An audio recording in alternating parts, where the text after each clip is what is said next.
Hello my dear students, यहाँ पर हम टॉर्क से रिलेटेड बड़ा इंटरेस्टिंग कॉन्सेप्ट देख रहे हैं जिसे हम कहेंगे बैलेंसिंग ऑफ टॉर्क। ओके, हमारी स्क्रीन पर एक क्वेश्चन है।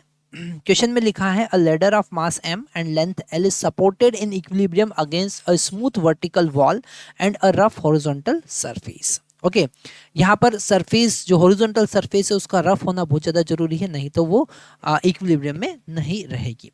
If the angle of inclination of rod with the horizontal is theta, यहाँ पर थीटा गिवन है, एंगल कितना गिवन है, थीटा गिवन है, so is theta. Then calculate the normal reaction of a wall on the ladder. Okay, the normal reaction of ground on the ladder. Okay, the friction force between ground and ladder, the net force applied by the ground on the ladder. ये कुछ चार part हमको उससे related solve करना है। Okay, तो अगर हम यहाँ पर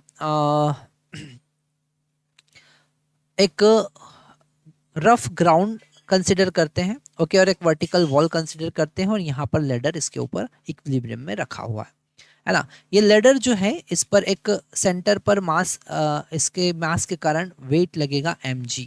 ओके, तो यहाँ पर एक फोर्स हम mg कंसिडर कर रहे हैं vertically downward at the centre. Okay, एक एंड हम a कंसिडर कर रहे हैं, एक एंड b हम कंसिडर कर रहे हैं। ओके, और ये जो सेंटर है इसको हमने c कंसिडर कर लिया। ठीक है, तो यहाँ पर इस एंड ए पर अगर हम फोर्स की बात करें तो ये जो लेडर है ये बाहर की तरफ स्लाइड करने की कोशिश करेगा, तो यहाँ अंदर की तरफ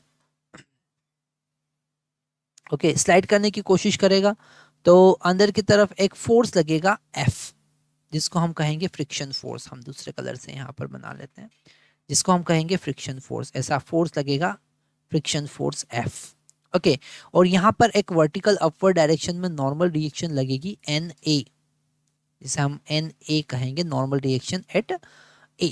okay, same as it is अगर हम B की बात करेंगे तो B जो है यहाँ पर वॉल स्मूथ है, इसलिए यहाँ पर फ्रिक्शन फोर्स की हम बात नहीं करेंगे, केवल एक नॉर्मल रिएक्शन की बात करेंगे NB की।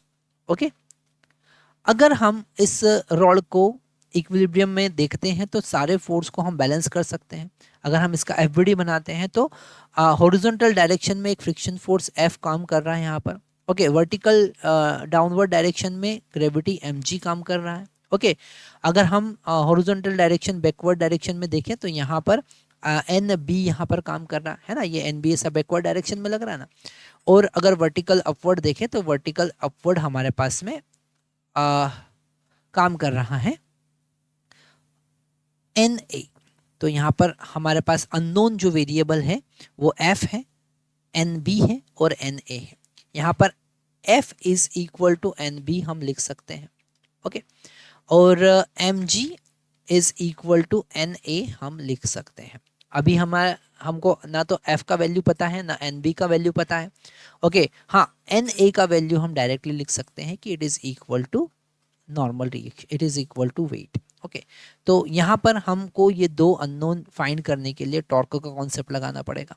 ओके, अगर हम इस एक एंड ए के अबाउट टॉर्क को बैलेंस करना चाहते हैं, है ना, अगर हम इस एंड ए के अबाउट देखें तो जो mg है इस रॉड को क्लॉकवाइज डायरेक्शन में रोटेट करेगा और नॉर्मल रिएक्शन इस रॉड को एंटी क्लॉकवाइज डायरेक्शन में रोटेट करेगा। ओके, तो अगर हम यहाँ पर बैलेंसिंग ऑफ टॉर्क का कॉन्सेप्ट यूज करें, है ना, बैलेंसिंग ऑफ टॉर्क, वो करना इसलिए जरूरी है क्योंकि हमारे पास में दो अननोन वेरिएबल है ना, और उसको फाइंड करने के लिए हम यहाँ पर बैलेंसिंग ऑफ टॉर्क का कॉन्सेप्ट यूज कर रहे हैं। Balancing of torque about point A, और ए के अबाउट अगर आप नहीं चाहते हैं तो बी और सी के अबाउट भी टॉर्क को बैलेंस कर सकते हैं, पर ए के अबाउट टॉर्क को बैलेंस करने पर हमको फायदा ये है कि इस ए पर जो फोर्स वर्क कर रहे हैं उनका टॉर्क जीरो हो जाएगा, क्योंकि यहाँ पर उनसे परपेंडिकुलर डिस्टेंस जीरो हो जाएगा। तो NA और F यहाँ पर दो फोर्स का टॉर्क हमको काउंट नहीं करना पड़ेगा, केवल mg जो कि उसको क्लॉकवाइज डायरेक्शन में। तो अगर हम यहाँ पर इस mg का परपेंडिकुलर डिस्टेंस फाइंड करें तो हम ए और सी का लेंथ L/2 होगा, ए से सी के बीच का लेंथ। ओके, और उसका हॉरिजॉन्टल कंपोनेंट देखेंगे तो परपेंडिकुलर डिस्टेंस होगा, है ना। ए से हमको इस mg पर परपेंडिकुलर ड्रॉ करना है, उसका लेंथ फाइंड करना है, तो वो होगा L/2 cos थीटा। और ये mg इसको क्लॉकवाइज डायरेक्शन में टॉर्क प्रोवाइड कर रहा है, तो mg और उसका perpendicular distance L/2 cos theta. Okay, और ये जो NB है, इस रॉड पर जो फोर्स NB लग रहा है, that is the normal reaction by this wall, वो इसको एंटी क्लॉकवाइज डायरेक्शन में टॉर्क प्रोवाइड कर रहा है, तो हम लिखेंगे NB इंटू उसका perpendicular distance L sin theta होगा। अब ये L sin थीटा कहाँ से फाइंड कर सकते हैं? इस NB को अगर हम आगे एक्सटेंड करते हैं तो ये है NB, और इस A से इसके ऊपर अगर हम परपेंडिकुलर ड्रॉ करें तो ये है परपेंडिकुलर डिस्टेंस, और ये है L sin थीटा के बराबर। ओके, अगर आप यहाँ पर sin थीटा यूज करेंगे तो L से L हम यहाँ पर कैंसिल कर देंगे, NB का वैल्यू हमको यहाँ पर पता चल जाएगा, that is mg okay divided by 2, और हम यहाँ पर कॉट थीटा लिख सकते हैं। ओके, तो हमको NB का वैल्यू भी पता चल गया। NB का वैल्यू पता चला तो हमको यहाँ पर फ्रिक्शन फोर्स का वैल्यू भी पता चल जाएगा, that is mg/2 into cot theta. Okay, तो हम यहाँ पर टॉर्क का कॉन्सेप्ट यूज करके इस टाइप के क्वेश्चन को सॉल्व कर सकते हैं। अब यहाँ पर जो सारा कॉन्सेप्ट हम देख चुके हैं, ए हमने फाइंड किया, बी हमने फाइंड किया, सी हमने फाइंड किया। अगर हमको डी पार्ट फाइंड करना है, that is the net force applied by the ground on the ladder, तो ये जो ग्राउंड पर कितना फोर्स लगा रहा है, तो एन ए और एफ दोनों का हमको रिजल्टेंट फाइंड करना पड़ेगा। तो यहाँ पर डी का जो आंसर होगा रिजल्टेंट फाइंड करने के लिए हम फ्रिक्शन फोर्स एफ का स्क्वायर प्लस एन ए का स्क्वायर लिखेंगे रूट में। ओके, तो यहाँ से mg हम कॉमन ले सकते हैं, है ना, और रूट में हमको मिलेगा friction force, that is cot theta by 2 whole square plus mg हम कॉमन ले चुके हैं, तो यहाँ पर 1 बचेगा।